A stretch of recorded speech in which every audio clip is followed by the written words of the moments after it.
Organise করি। খুব কম সংখ্যক লোকজন আমরা ছিলাম, সংখ্যায় অতি কম।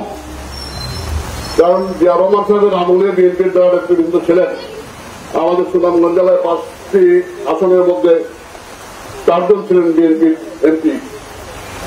দক্ষ জনগণের শক্তি একসাথে যখন সামরিক আইন জারি করলেন বা উনি যখন দল গঠন করলেন, আমাদের সবাই বিএনপি ছেড়ে চলে গেলেন, সবাই জাতীয়বাদী হয়ে গেলেন। তারপরে বিএনপি আস্তে আস্তে আবার হাঁটা শুরু করলো। হাঁটতে হাঁটতে 1990-91 আমরা সরকার গঠন করলাম। সুতরাং এই দৃষ্টি 28 মাসের দিনে ওই সুনামগঞ্জ চলে, এটা খুব স্বাভাবিক অর্থনৈতিক ঘোরা। আমি আপনাদের মধ্যে একজন বয়োজ্যেষ্ঠ কর্মী হিসাবে আপনাদেরকে অনুরোধ করব যে ভবিষ্যতে আপনারা এই বর্ষাকালে যদি কোনো কর্মী সভা করতে চান, অবশ্যই কোনো ঘরের ভেতরে করবেন। অবশ্যই স্কুল বা কোনো হলরুম বা আজকাল অনেক জায়গায় কমিউনিটি সেন্টার আছে, অবশ্যই সেখানে করবেন, তাহলে ভোগান্তির সৃষ্টি হবে না। যাই হোক, রাজনৈতিক দুর্যোগ এখানে আমাদের কিছু করার নাই, যে কারণে আমাদের এখানে আসা বা কথা বলা। আমি বলবো দোষারোপ করা যায় এবং কারণ বসতে মানুষ দোষারোপ করে। আমি আবদার সাথে সম্পূর্ণ একমত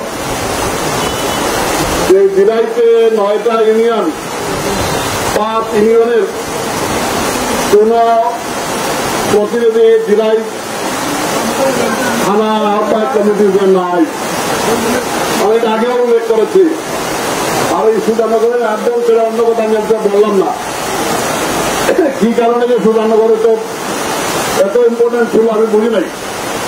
যাই হোক, আমি বলবো সুজানগর যেরকম ইম্পর্টেন্ট, রাজানগর আরো ইম্পর্টেন্ট। আপনারা মনে রাখবেন যে দিরাই থানায় একটাই ইউনিয়ন পরিষদ আছে।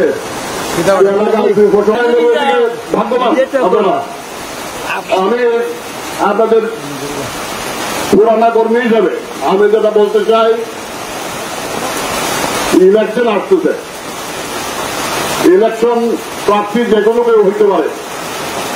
আপনার আমার যদি আমরা মনে করি বিএনপি বেশ ভালো চালিয়েছিল, আমাদের বিএনপিকে আবার ভোট দেওয়া উচিত। আর আমরা যদি মনে করি যে না অন্যরাই ভালো ছিল, তাহলে বিএনপি করার আমাদের দরকার নাই।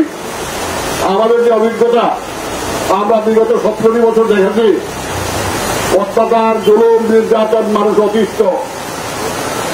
এইখানে রশিদ ভাই জেল খেলেছে আমি জানি, আরো কয়েকজন জেলে ছিল আমি জানি।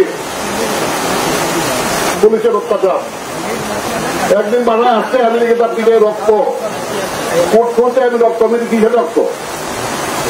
তোমার রক্ত? আমি তোমার এই জন্য বেস্তরি পড়িয়েছিলাম এই মারামারি করার জন্য, তো আব্বা না, আমার রক্ত না। এবং তার বিরুদ্ধে মামলা পাঠান, একটা ওদের উদ্র হয়েছে, 4টা এখন উদ্রের মধ্যে প্রসেসে আছে। এটা হলো এই দেশের বাস্তব তথ্য, আমি উদাহরণ হিসেবে বললাম। এখন আমরা পরস্পরকে দোষারোপ না করে আমাদের মূল ত্রুটি যেগুলা ছিল এগুলা শুধরাতে হবে। আমরা এক কোণের মানুষ, ঐক্যমত্যের মানুষ বলে এখানে আমরা আসতে পেরেছি দেশের মধ্যেও, তাহলে হয়তো আসতাম না। আর একটা জিনিস, রাজনৈতিক দলে কিছু সুবিধাভোগী লোক আছে, এটা কোন অসত্য কথা নয়, সত্য কথার বাস্তবতা। আমি বলবো আপনাদের ইউনিয়ন কমিটি করতে গিয়ে বা ভবিষ্যৎ থানা কমিটি করতে গিয়ে ওই যে প্রশ্নটা আপনারা যেটা করেছেন, তা আমিও আগেও একবার কোথায় আমি বলেছি, এই প্রশ্ন করার সুযোগ যেন না হয়। একটা ইউনিয়নে 9টা ওয়ার্ড থাকে, প্রত্যেকটা ওয়ার্ডের প্রতিনিধি দরকার, বা কোনো ওয়ার্ডের লোক সংখ্যা বেশি হলে ওখানে একাধিক দরকার। আরেকটা জিনিস খেয়াল রাখতে হবে,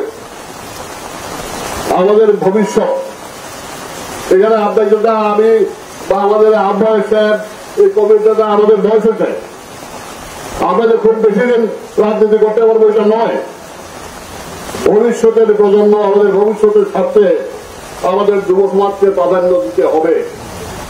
কারণ আমি বলবো আমাদের শিক্ষিত জনসমাজ যারা জাতীয়তাবাদে বিশ্বাস করে, তারা সুশৃঙ্খলে বিশ্বাস করে এদেরকে অধিক মৃত্যু সুযোগ দিতে হবে এবং যারা অতীতের আন্দোলনে